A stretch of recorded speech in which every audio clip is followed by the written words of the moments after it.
All right. Hi, everyone. Welcome to the first meeting of the quarter. So, yeah, um, yeah, some of the workshops we have planned for this quarter, it's going to be very machine learning based. So next week we won't have a workshop just because it's a holiday. And then week 4, we're going to be having machine learning 1, machine learning 2 during week 5. Then during week 6, we're going to be having a machine learning Q&A session. Week 7, there won't be another workshop again.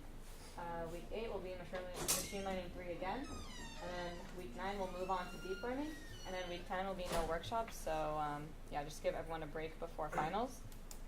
So about the machine learning Q&A on February 11th, it's going to be at the Crystal Cove Auditorium at the Student Center. So there's going to be a lot of seating. So it'll be hopefully pretty easy to RSVP. And that will be from 6 o'clock to 8 o'clock.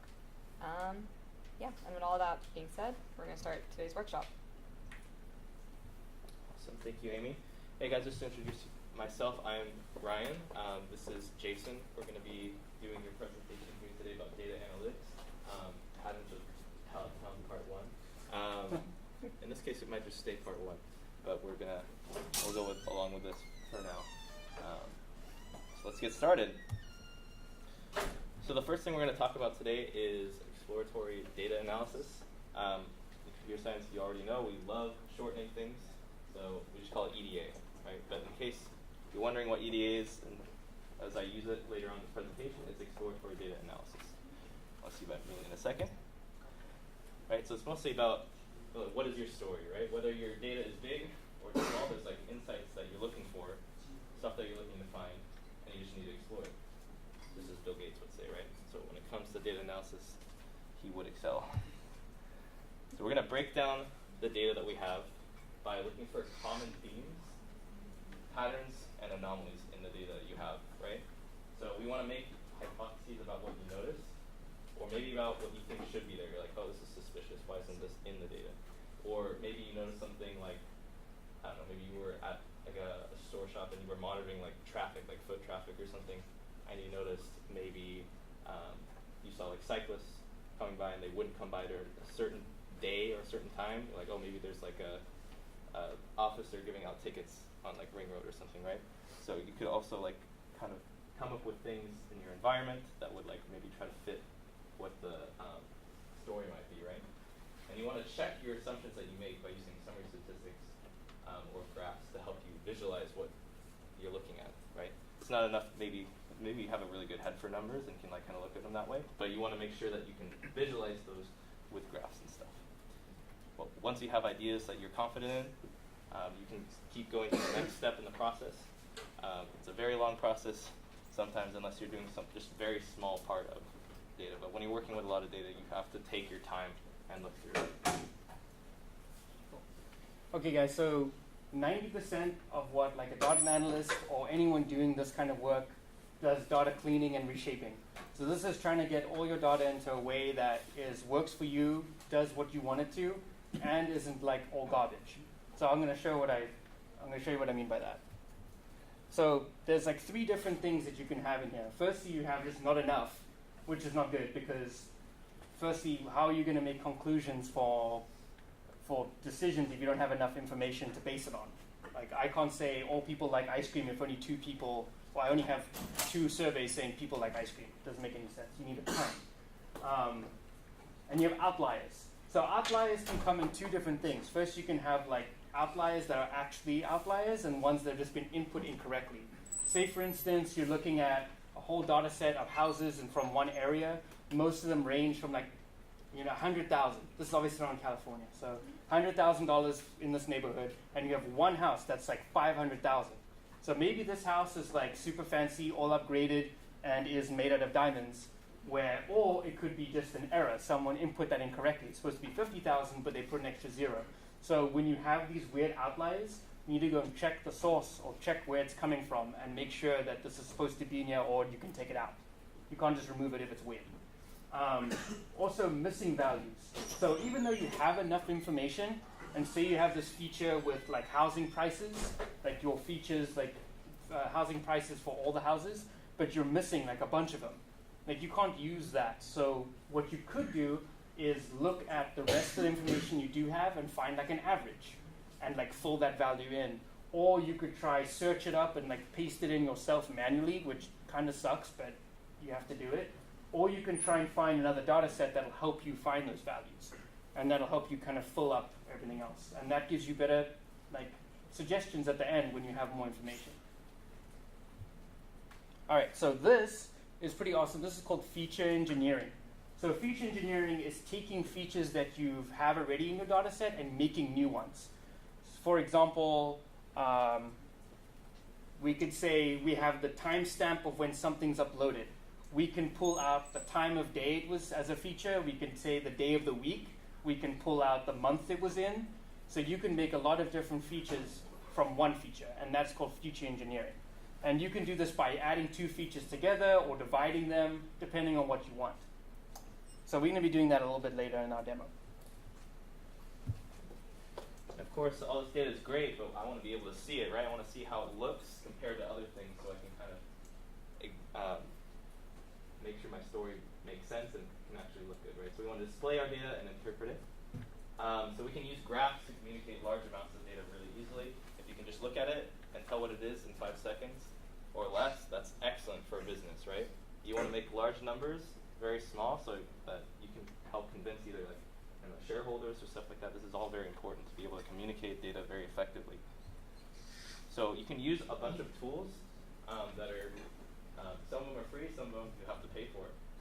So Python, you can use libraries like Seaborn or Matplotlib, right? So we're going to be using Seaborn today, which is kind of like a higher level library for graphing. It's kind of built on top of Matplotlib, right? It's built on top of that because that's just like the baseline. You can use Matplotlib instead of Seaborn, but it's a little bit, there's a lot more like little things you have to do, and it doesn't look as pretty straight out of the box. You have to do extra stuff to it.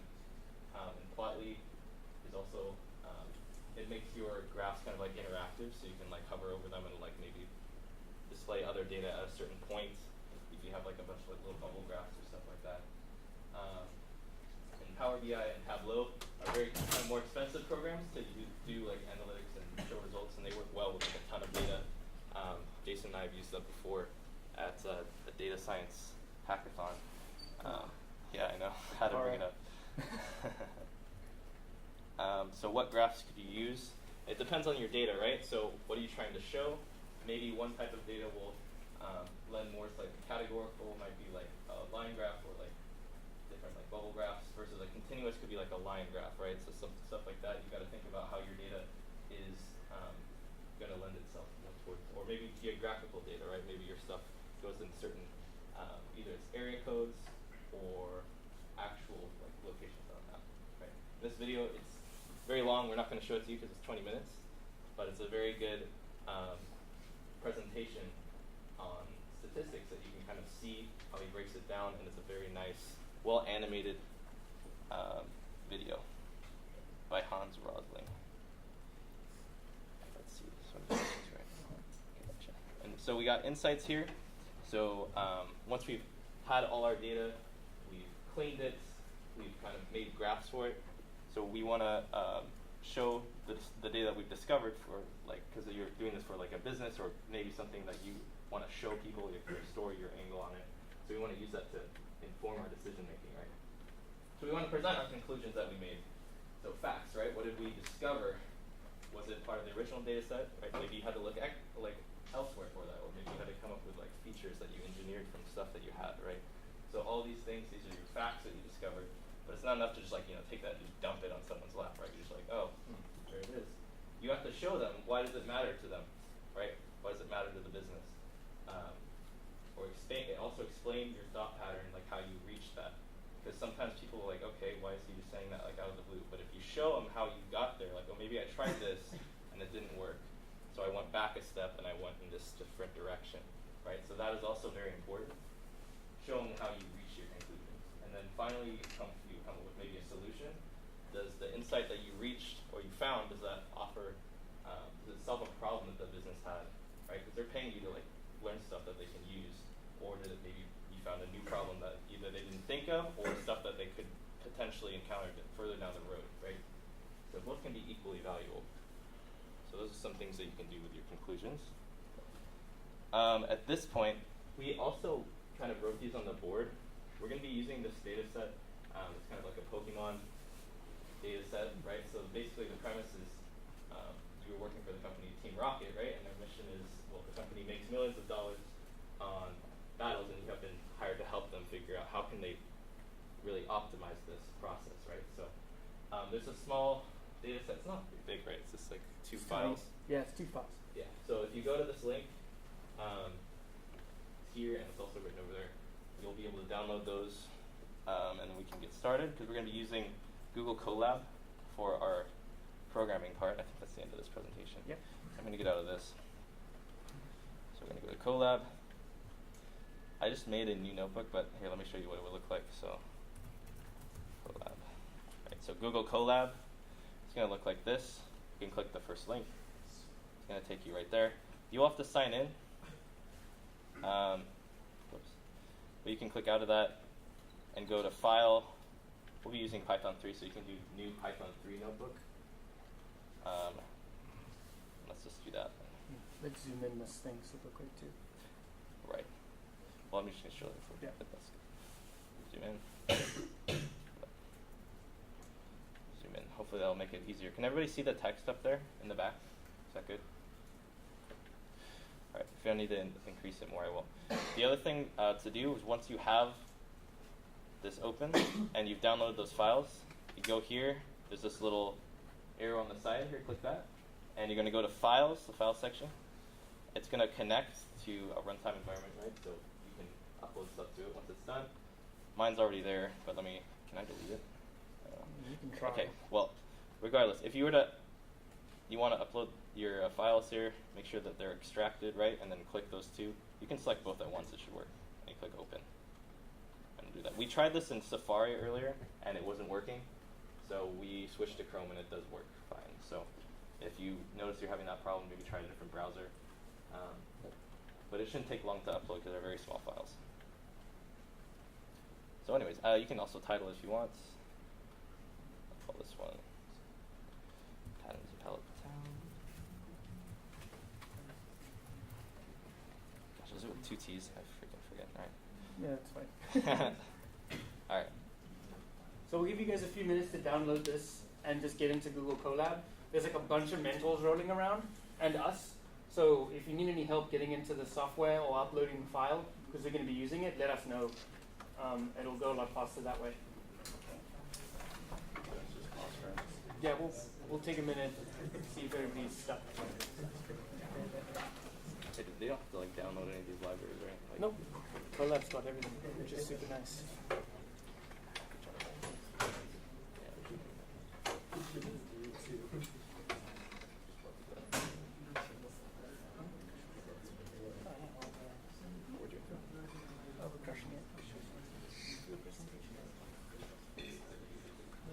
So wait, where exactly do we want to switch then? So let's see, let's pick a point. We could do After the first insight. the primate one. Oh wait, the first insight. Is that Maybe after the after the primate one.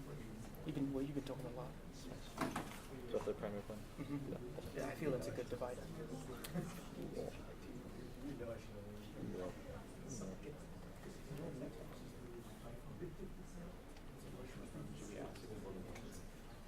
How's everybody doing? Everybody kind of set up? Does anyone need more time? Everybody's good? Yeah. Alright, well I'm going to get started. If you guys have any questions, feel free to just raise your hand. I'll try to address it, or another mentor will come around and help you guys out. But the first part is pretty easy. We're just doing imports.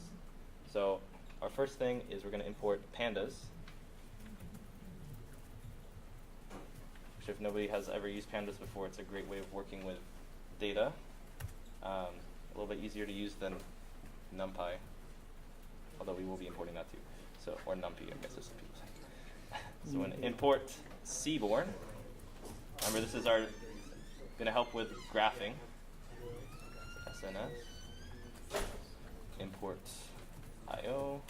Import NumPy. NumPy. Import.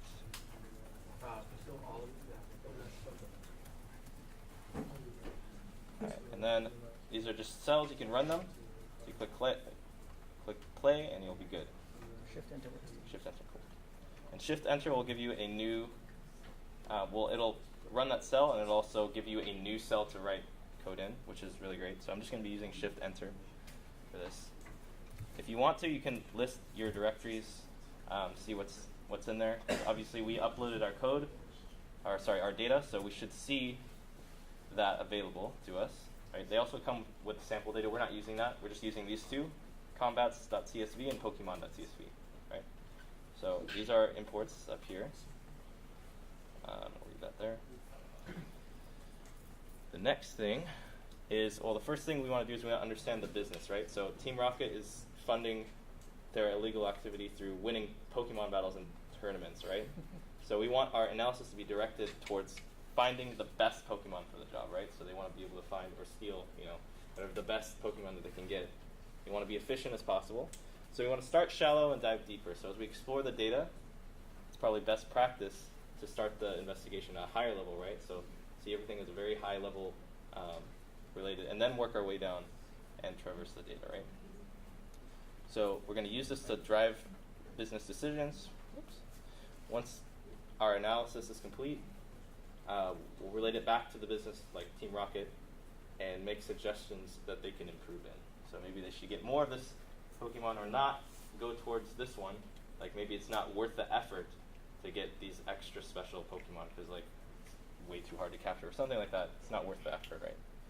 So we're going to start with that. First we got to read in our data so it's something that we can use. So we're going to call Pokemon equals pd.read. Does it? It doesn't do that. No tabbing, unfortunately. Right. And then CSV. So I'm just reading in our files into data frames. You want to scroll up a little bit, Benny? Oh. I just didn't want to cut out this stuff. Can Yeah. I hide the... Yeah, okay. Cool. There's a little more screen space. Okay, that's good.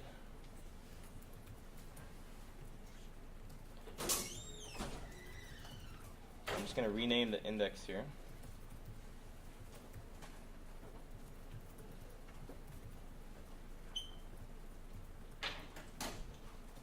Okay.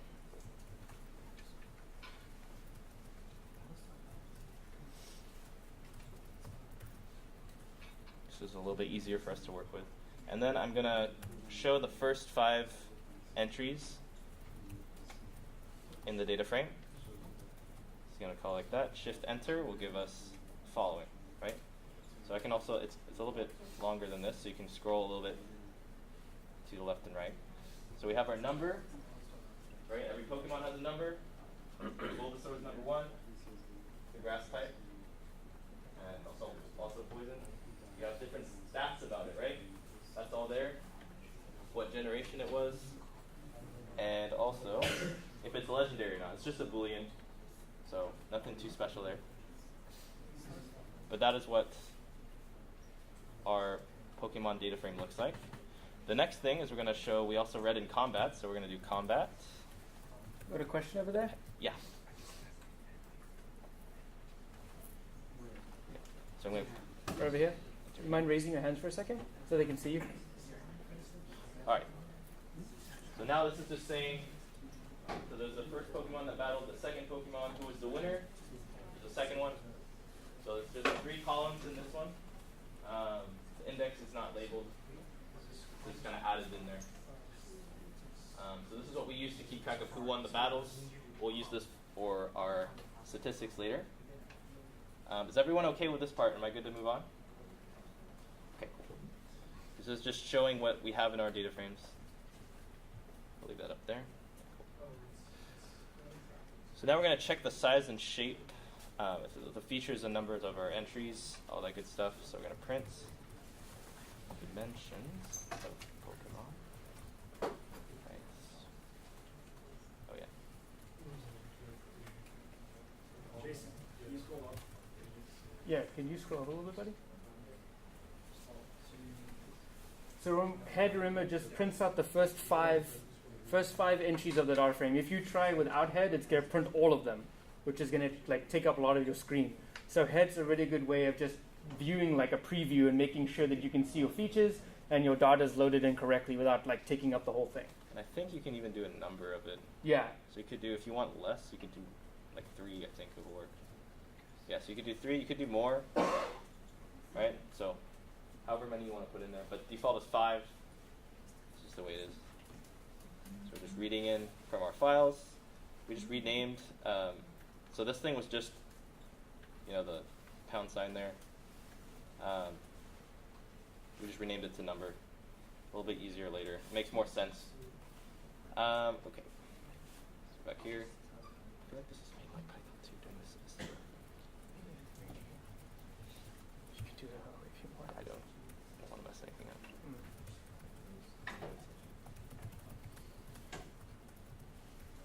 Should have typed the comment in the comments too. Oops.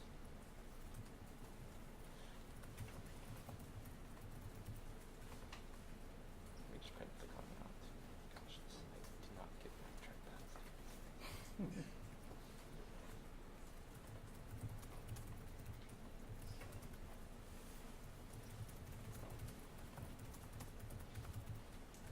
Run that. So this is how many Pokemon we have in our data set. We've got 800. Right? And the number of columns is 12. So as you saw, we had a bunch of stats about them. So that's why that's that many. And we have 50,000 battles and their results. Right? And so this one only had 3 columns. The first Pokemon, the second one, and who won out of those. So that's just telling us what our data kind of looks like. Very low level. So now we're going to check for missing values, right? Because we want to make sure our data is clean, or if there's anything we have to do for that. So we check for missing values. So there's a little function you can do called isNull, right? So if something's not there, and sum up those null values, and we'll see what we get. So it looks like a bunch of these are okay, but we have one name that's missing. So that might be an area of concern. Why is there a missing name? And we also have a lot of type 2s that are missing, but when you think about that, that kind of makes sense, right? Because you could have one that's just a fire type and nothing else, right? So there may not be a type 2 that it has, so it could be just a type 1, and that's okay. So we don't really care about that one being missing. That one seems okay. But we'll see if we can figure out that missing name later. But now we're going to do the same thing for combat. isNull. Same idea. And we're all good, right? There's nothing missing for either one, so there was not ever a case where the first Pokemon competed against no one and won. So that's a good sign. Okay, a couple other things. Let me just print out the data frame again.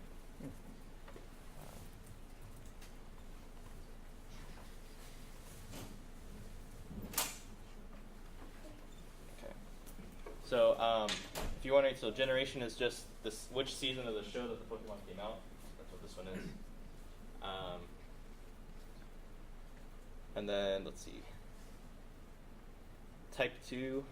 Oh, we went over that one. So some of them, there may not be a type 2. Like maybe one is like a fire and not a flying type, and another one could be a fire and flying type, stuff like that. Yeah, we went over that stuff.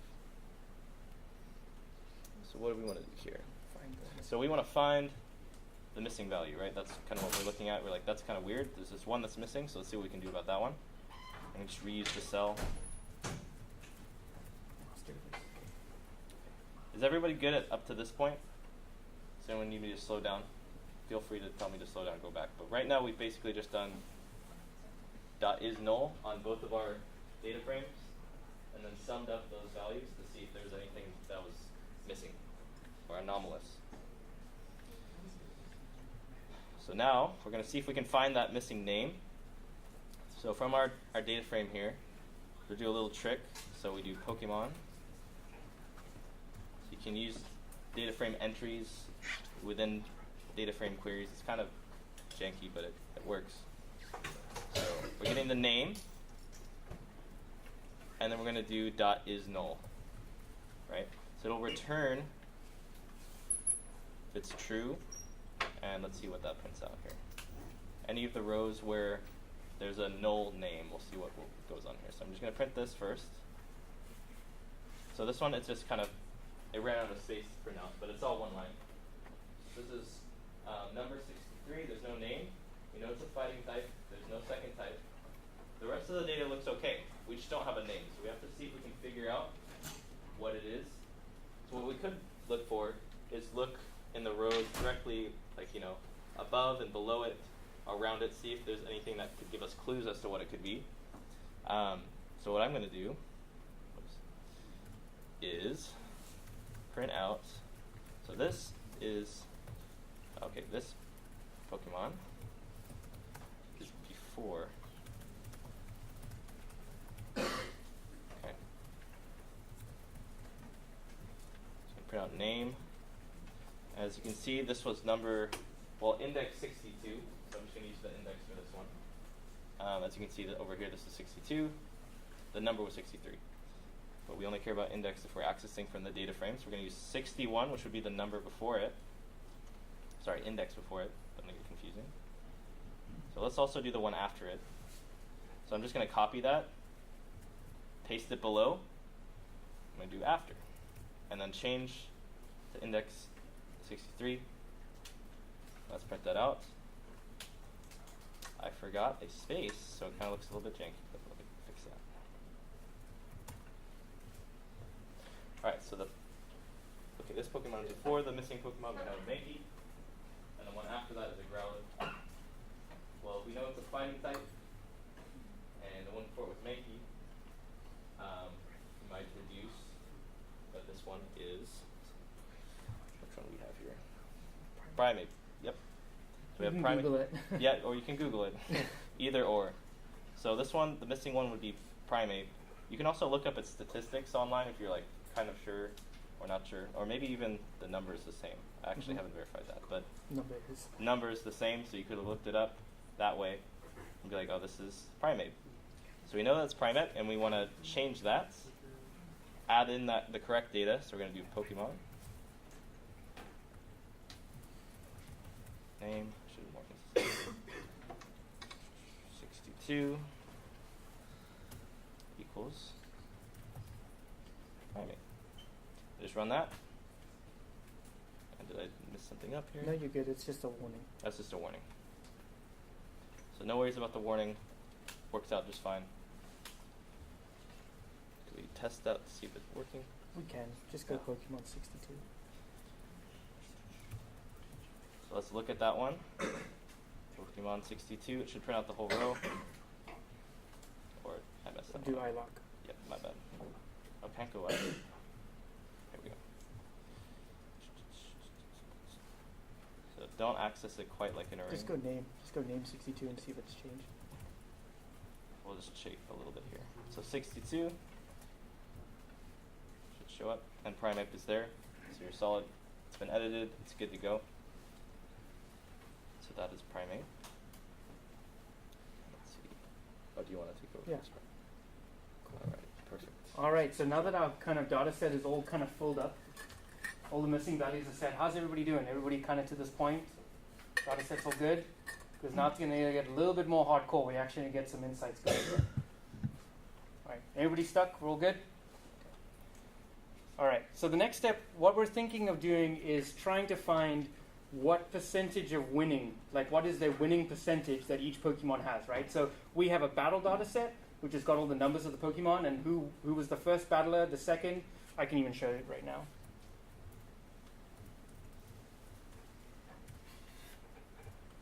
So remember, we have the first Pokemon who was the first battler, the second Pokemon, second battler, and then who the winner was. And this is this like number over here is exactly what their number is. Remember, so like Primate was like number 63. The winner of that battle was Pokemon number 298, right? So what we're going to do is now we're going to calculate what the percentage of it winning is, right? So this gets a little bit weird. Pandas uses SQL a lot, so there's going to be a lot of like SQL-like commands, right? So we're going to call this number of wins is equal to the combat. I'm going to group by the winner. That's just capital. And we want to count. So this is going to find like all the different Pokemon that won, and then group them, and then count how many times they did. If that makes sense. So run that, and it should give you this. You can output number of wins if you want to check it.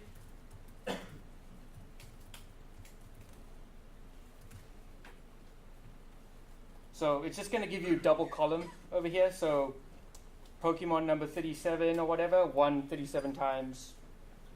All right. All right, so the next thing we're going to do is we're going to now group them by how many, we're going to calculate how many times they've actually battled. So the amount of wins doesn't really matter if you don't know how many times they've actually battled, because that's going to give us a percentage, right? So firstly, we need to make two different data frames over here. Firstly, we're going to group it by the first Pokemon and then the second, because say, for instance, my whatever, Mewtwo was Pokemon number 1 in the first battle. It could have been Pokemon number 2 in the second battle, so we need to calculate both. So I'm going to do count by first.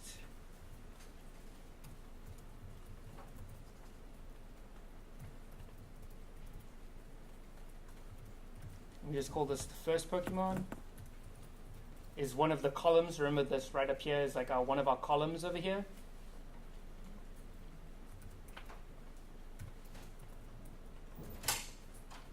And we're going to do the same thing, do a count. And then we're going to go count by second. Now we're going to count by the second one.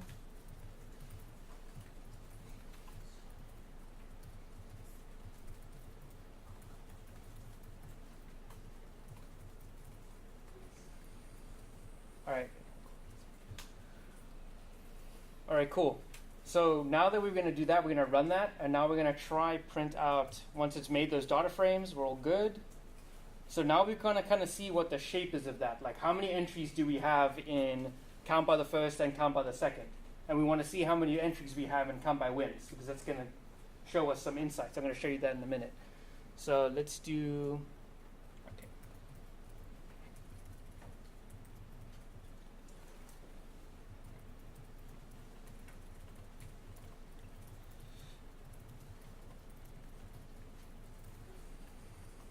Firstly, we just want to see what the dimensions are. So previously, it's that same kind of thing. Just going to go like this.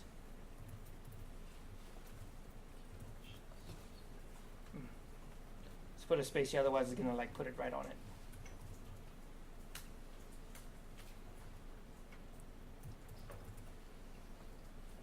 Just like that. We're going to do the same thing. I'm just going to copy this because it's like the same thing.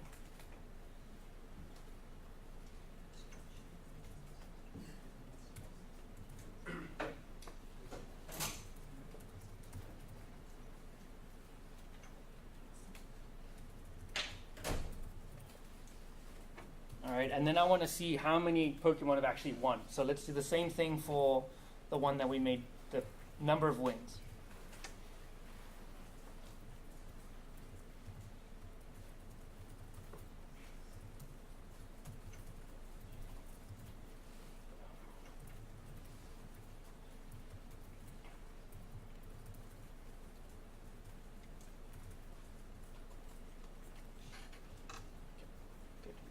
All right, we're going to print that out and see what it does.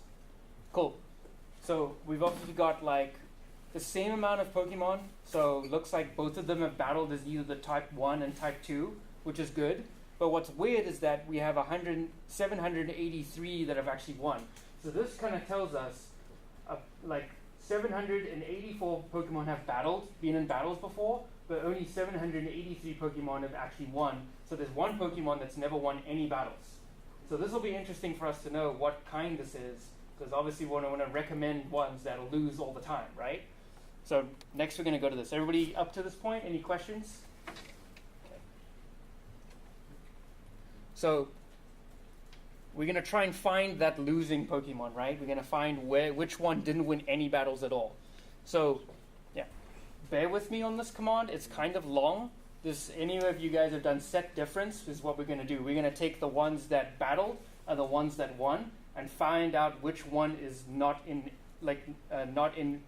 one of them, not in the battled one, where it's different. Okay, so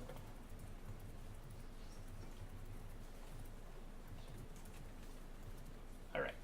So here's where we use our NumPy. So NP, I use NumPy. It's kind of like Pandas is the upper level, like high level data programming, and NumPy is the baseline one. So just like Matplotlib and Seaborn, Pandas runs on top of NumPy. So we're going to use one of their functions. And this is called set difference. D. Is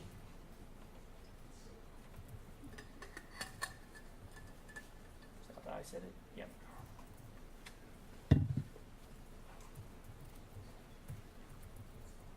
So we only want to look at the index. We don't want to look at like all the values in there. We only want to look at the numbers.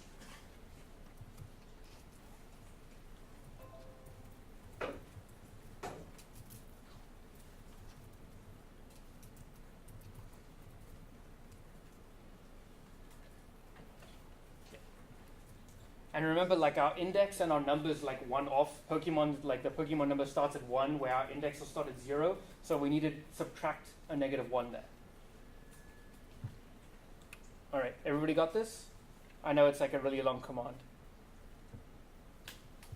Okay, and this is going to return to us like an array of a Pokemon's number, of which one never won any battles. Cool. So now we can print it out. So we're going to say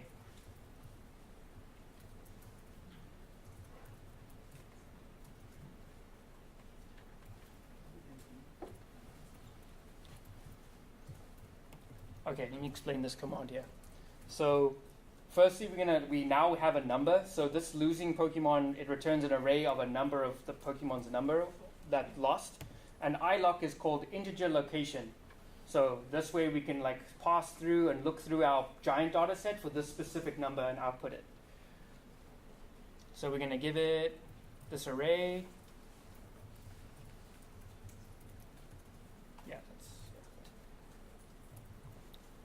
And it's going to be the first element. So just give it the first element for now. And then, so that's going to give like the rows, and then we want all the columns, so we leave this blank. If we wanted like one of the columns, we would put 1 over here, and it would give us just the name or the index, but we want all of them, so we'll take that. All right. And now we can print that out.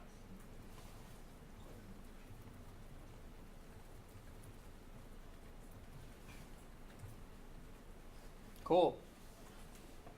So we can see Shuckle has never won any battles. It obviously sucks. So we need to look at his stats and figure out why. So we can see like, okay, his defense is crazy, 230, but his attack is garbage. So we can kind of assume that even though Pokemon have like a really high defense, if they can't attack, they're never going to win, right? So that is one of the insights we can show, like, hey, yes, Pokemon should have a high percentage, but they should be able to, like, attack at least. All right, cool. All right. So now that we've kind of figured that out, that's another insight, and we'll summarize this all at the end, obviously, for our presentation to Team Rocket. But now we're going to try and figure out which Pokemon are actually the best at winning, right? Which ones win the most, which ones lose the most, which types suck the most. So let's do that right now. Is everybody okay? Did everybody get to this point? Everybody's, yeah. Yes, of course, yeah. So iLocks, so you get iLock and lock, right? iLock is integer location, so I for integer location. So the first piece of it behind this comma is going to be the row that you want. And then, so let me print out, let's do,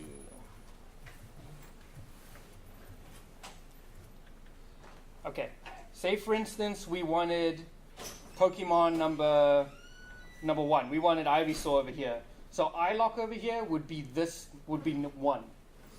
So because that's like the row location over here. And then this one this past the comma over here is how many columns you want. So if we wanted from number through to type or HP, we would put 0, 1, 2, 3, 4 over here. Zero. It does print all of them, yeah.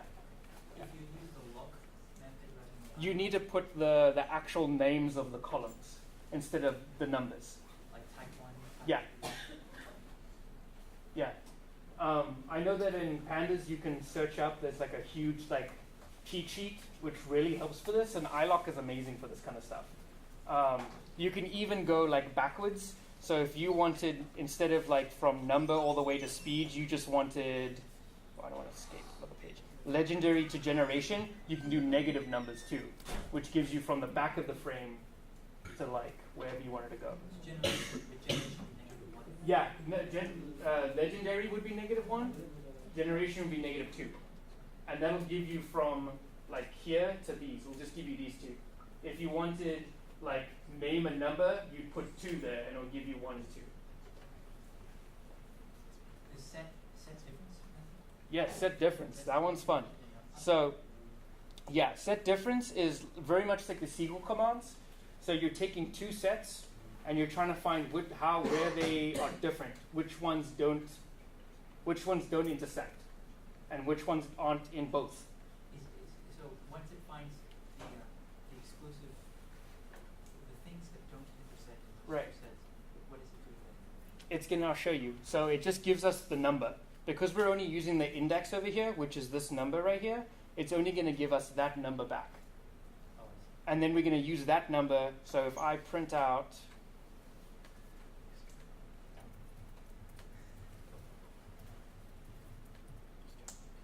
oh yeah, thank you. It gives me an array with that number in it. And then we use that number to use the iLock, so we used like row number 230 over here. And we looked for 230. Good question, thank you. Okay, so now we're going to move on, and now we're going to calculate the percentages, right? Because I know we've got like a few minutes left. Yeah, I know. All right, so first thing we want to do is kind of sort the indexes so they're easier to merge. So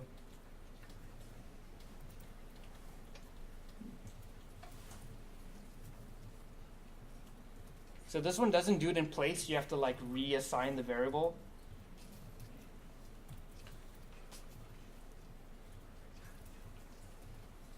And that should sort our index, right? It's just going to sort it like ascending.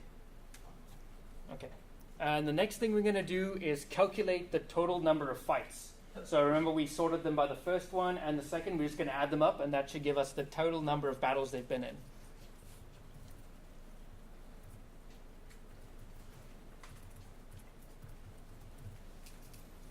And this is how you make a new column. So we're going to make a new column in the data frame, number of wins. Oh, yes, thank you. And we're going to say that is equal to count by first, dot second.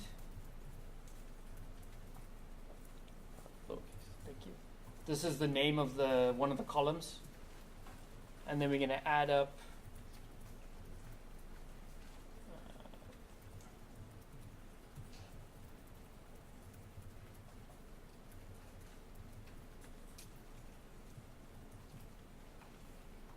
all right, that's going to make like the total number of battles each Pokemon has been in.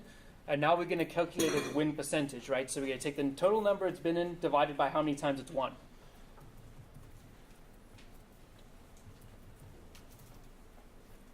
I'm going to make a new column for that.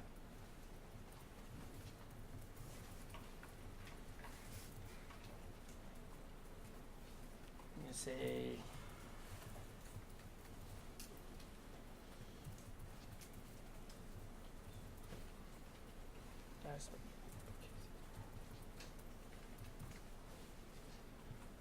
divided by number of wins,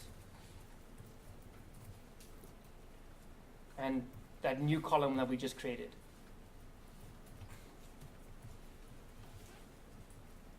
All right, everybody good?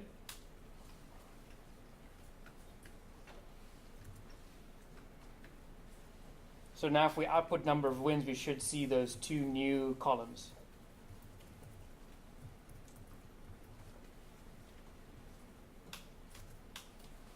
Cool. Let me get that command there for you guys. So now we've created two new columns. We have total number of fights per each Pokemon. So remember that these Pokemon, that number over there where it says winner, it's going to be the number of the Pokemon, which we ordered. Remember we sorted the index. And then we also made it this total fights over here, total number of battles they've been, and then its winning percentage. So feature engineering.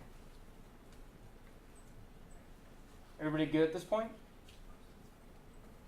Make sense? Okay. All right. Okay, last crazy command, and then we're gonna visualize some things.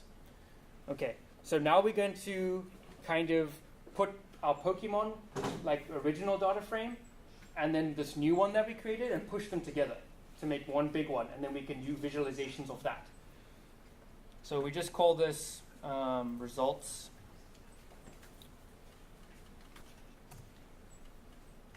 And then we're going to use a pandas method called merge. This is kind of like a SQL join, if you guys have done SQL. So we're going to take the data frame Pokemon, and we're going to take the data frame number of wins that we just made. We're going to join it on a value, so we don't want to double up. We're going to join it on the word number, on the column number, on the left side.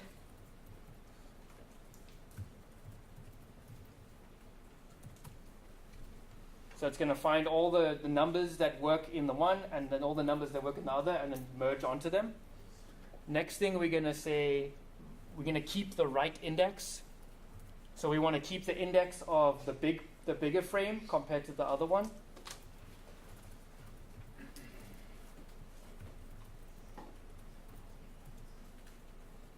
And how is going to say, like, we want to take the big Pokemon data frame and merge the left one into it. So the smaller one into it. So we say it's a left merge.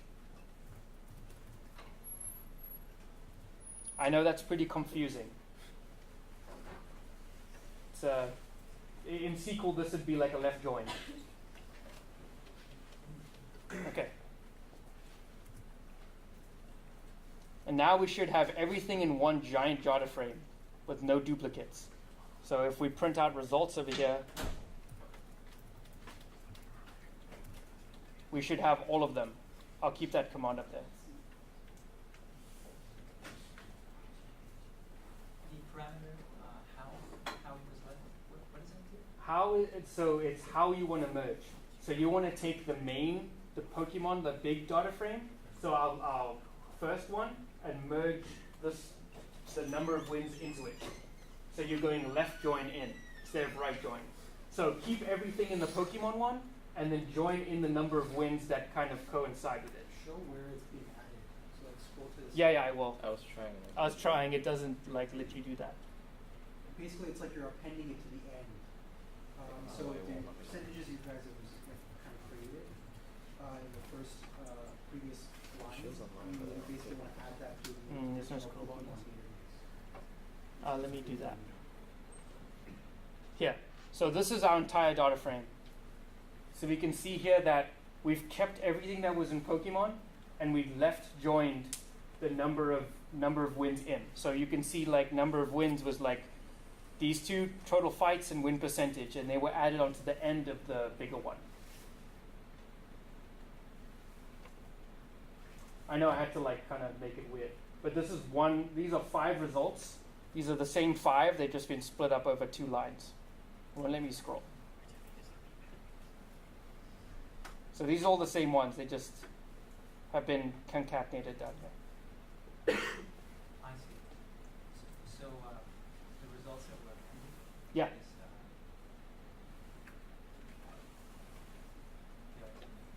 Yeah, I know, it's kind of confusing. that command is a bitch. is it win percentage? Yeah, it's right over here. Oh, okay. Yeah, they've been added at the end. So this is our original. Remember, we had like all of our original type 1, type 2 attack and all that, and then we just added on our new data frame that we made, our number of wins. So that's just at the edge, and it merged on the number, so we don't have duplicates. So the total number of fights that Bulbasaur has been in is 133, and his win percentage is like 27%, and it's different for each one. And now we can use this to kind of visualize and kind of come up with some good stuff. We're almost near the end now, guys. Like I said, the data cleaning part is like 90% of this stuff. Does anybody else have any questions? I know that was kind of confusing. So this has been very effective at determining which Pokemon which categories want to that would be used. Well, for these 5, remember we have like 800 in here. So let's say that you wanted to use the method, Head, yeah. head method, Mhm. where we, rather than passing an image of the index, this huge array of values, Mhm. we instead only wanted to specify type 1 and type 2. So let's say that we want to pass type 1, and we wanted to know by category which Pokemon would be at the highest and the lowest win. We're going to get to that right now. I'm going to show that right now. Head is just really good because if I take head out, like you'll see in a minute, it's going to be crazy.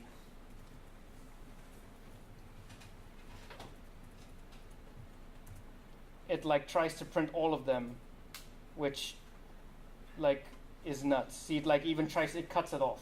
So I just use head so I don't have to do that, and I can actually see if I just wanted to see. Oh my gosh. Just the first 5, so it doesn't take up my entire notebook. Are they still creating Pokemon? I think so. I like Johto as I was done after that. Okay, so next step, guys.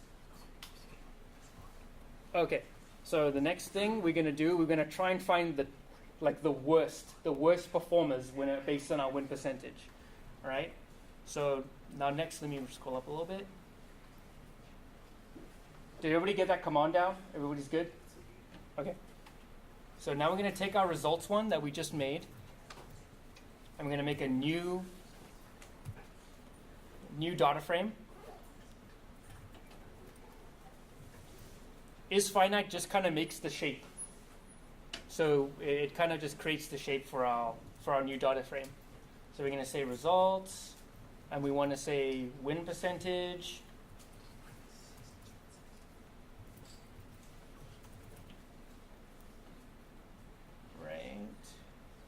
Dot sort. We want to sort the values because we want to get like the worst performers, and we want to sort them by win percentage,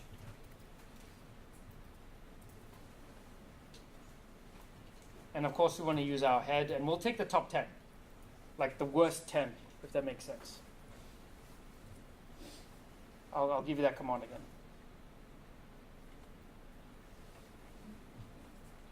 Now it gives me a scroll bar.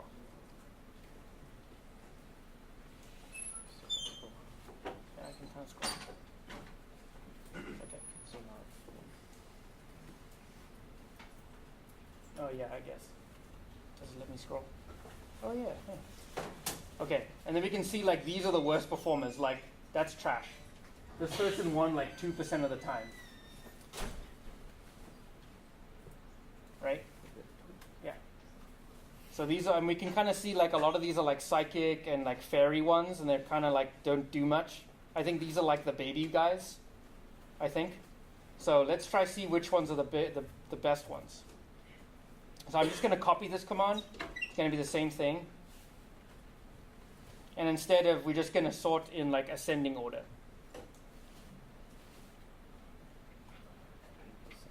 Yeah. Yeah. This is going to be in descending order. So the best ones are going to be at the top. Like that.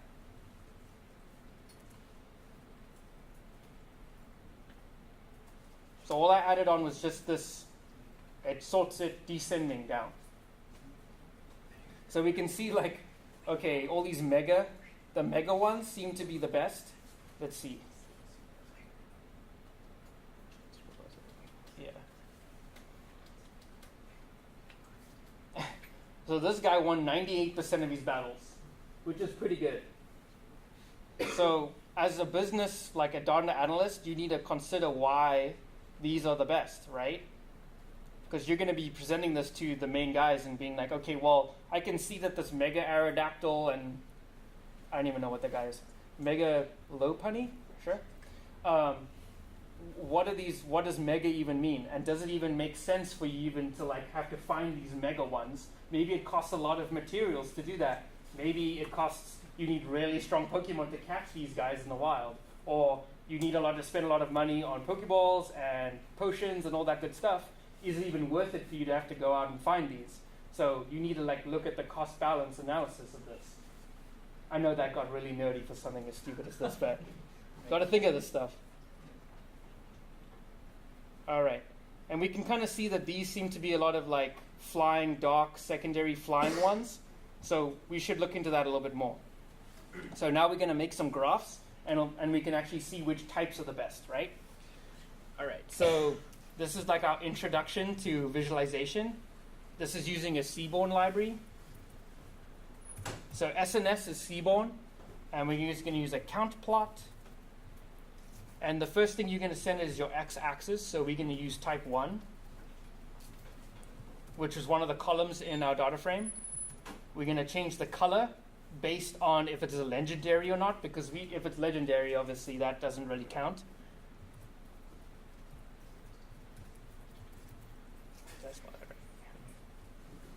And then we're going to say where's our data situated. Our data is going to be in our results frame. So the next thing we want to do is just want to rotate, and then we will see. I can print this out and show you what this looks like, if this makes, so you guys can kind of see.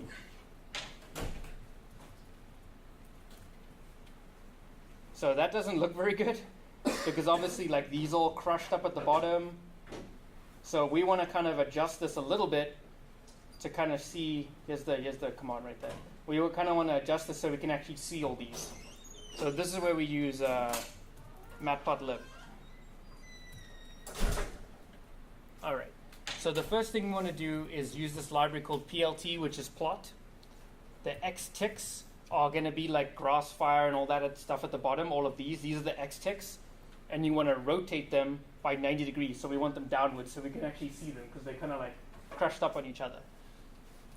So we're going to say rotation equals 90, and it's X ticks. Right? We want to do the same thing, and then we want to maybe set the label. So let's set, this should be like our bottom label instead of, type 1, that's fine. We can keep that. Let's set this label, so count doesn't really make sense, so let's change that to total.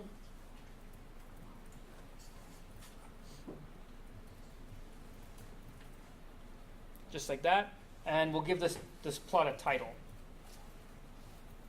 If you're rotating the graph, Oh, it doesn't rotate the whole graph. It just rotates the bottom words here so we can see them. so those words would, They're going to turn 90 degrees. Instead of horizontal, they're going to go vertical. oh, grass. Downwards. You'll see in a minute. So because they're like kind of smashed up, you can't really see what they're doing. All right. So let's just give this.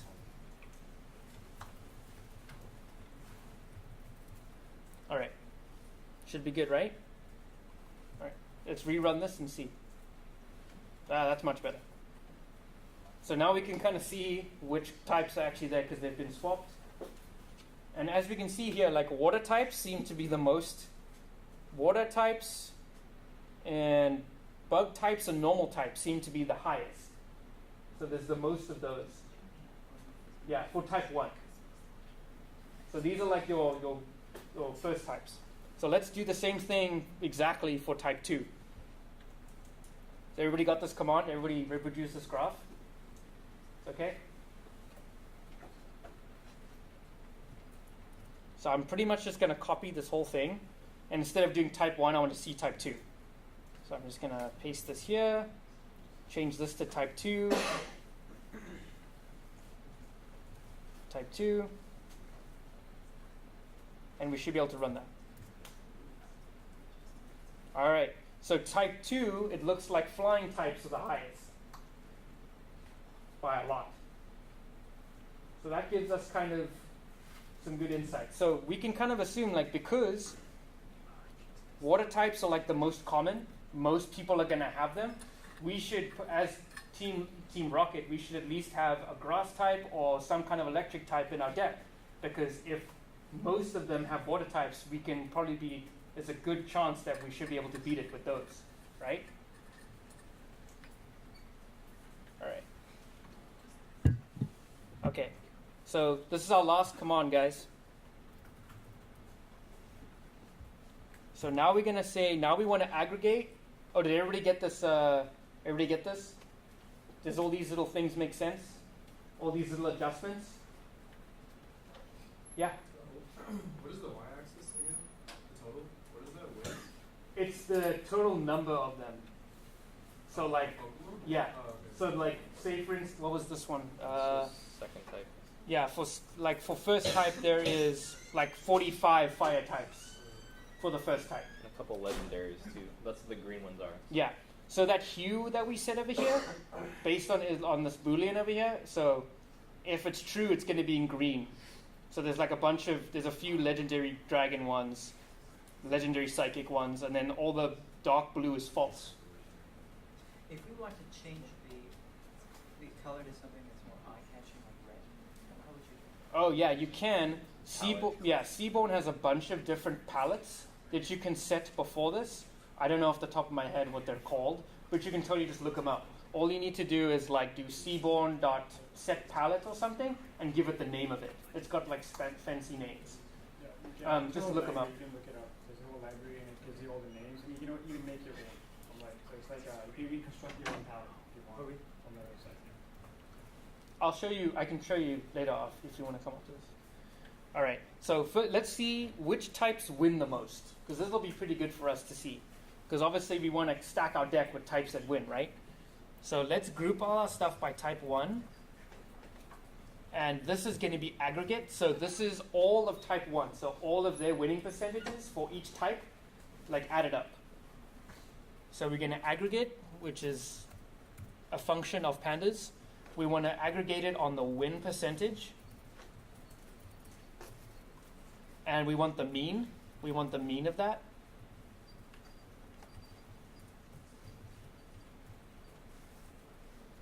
And then we're going to sort it by win percentage. So we want like all them sorted.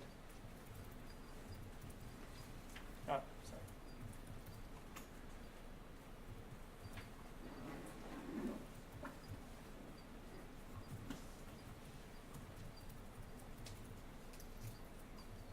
All right. So this is adding up all the water types, all the grass types, and then adding up all their win percentages and getting an aggregate of all of them. So we can see by type which one is the best. And again, this is for type 1, not for type 2. Yeah. So type 1. So we can see here fairies suck. They win like 30% of the time, whereas if you look at flying over here, like 76% of the time they win, which is pretty good. And what we can assume, we can even say like, okay, because flying types don't have a lot of like weaknesses, a lot of Pokemon can't actually affect them. Where like fairy types, or I don't even know what their weakness is, but bug types, I'm sure if you just put a rock on it, it would die. So we can assume that these lower types have a lot more weaknesses than some of these dragon and electric types and flying types. So that's one of the insights we can kind of give. So we should probably just wrap this up. So at the end of every like data exploration, you kind of want to give like a set of results. Obviously giving graphs really helps because looking at a bunch of data doesn't really help you out, but looking at this graph is kind of impactful. So whenever you want to make a presentation to your CEO or boss, you kind of want them to, you don't want to have to explain what you're seeing. They should just kind of figure it out by themselves from your graph, right? So some of the insights, I'll write them out here so you guys have them for your notebook. So first we could see that water and normal and bug types were like the most common. So obviously Team Rocket should have types that are opposite to that, like electric types and grass types in their deck, because seeing as these are the most common, it's a good chance they would win if they have those kind of stronger ones in there. What we could do, and we can also say that looking at this graph, we can see that flying dragon types and dark types, they have a much higher percentage of winning a battle. So we should try keep a lot more of those in our deck. And they obviously don't have a lot of like weaknesses, so that's a good one to kind of keep. And as we could see from our previous one, like Shuckle, who sucks, defense is not everything. So if we look at some of our winnings, we could see that speed and like power actually makes a huge difference. So even though like a great defense, you're not going to win any battles. So I would definitely, if you were presenting this to like, well, I don't know what the leader is, Giovanni, sure. You could look at these and say like, okay, attack is really high for these winning types, right? Defense is kind of meh for these, like Mega Beedrill, which I'm not sure, 40 or whatever, where Shuckle was like 230, but he didn't win once. So these are the kind of insights you should be presenting to your team. And then you should obviously have like a large write-up, and I'll write some of these in here for you guys. But does anybody have any questions? Can I see that last command real quick? Oh yeah, of course. So we're just grouping by the type 1 and then aggregating, so taking the mean of all of their winning percentages. It's kind of funky, this like weird bracket curly paren thing. Can we try with type 2? Can we do that same method by other, Yeah, by type 2? Yeah, sure. or by maybe more specific? Let's say that we just want to focus on the flying. Sure. Because they're the most, they have the highest win. Let's So try of that. Of the flying types, we then want to determine which are the best. Sure, let's try that. How would we narrow down? Did you get that? Yeah, I got it. Okay, I'll try that. Let me see.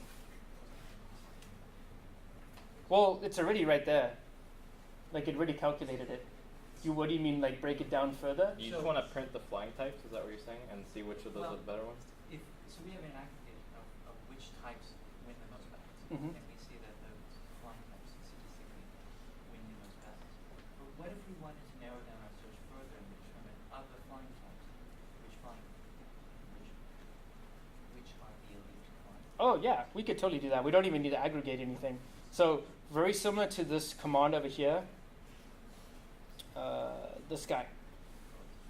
This. I will try. Let me see.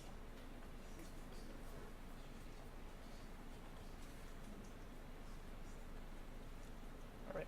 But that's the end of our presentation. If you guys have any other questions, please come up and ask us.